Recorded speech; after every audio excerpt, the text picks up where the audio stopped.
રામદાસ બાપુના જય સિયારામ.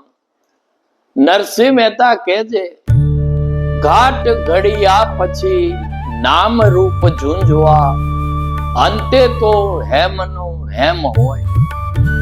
જેમ આપણી બધાની ઓળખ માટે અલગ અલગ નામ આપવામાં આવે છે, બાકી તો આખરે દરેક શરીર પંચ મહાભૂતોમાંથી બનેલું એક ભગવાનનું રમકડું છે.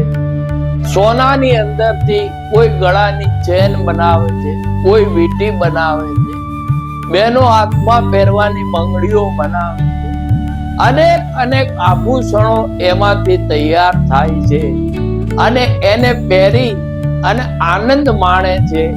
પણ ખરેખર એ બધા જ દાગીનાની અંદર સમાયેલું સોનું એ એક જ છે.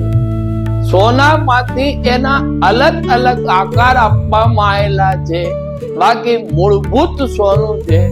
અને સોનું માટીમાંથી જ નીકળે છે અને આ માટીની કાયાને માટી વધુ પસંદ આવે છે. એટલા માટે કોઈ દિવસ કોઈ વસ્તુનો અતિ મોહ કરવો નહીં. રામદાસ બાપુના જય સિયારામ.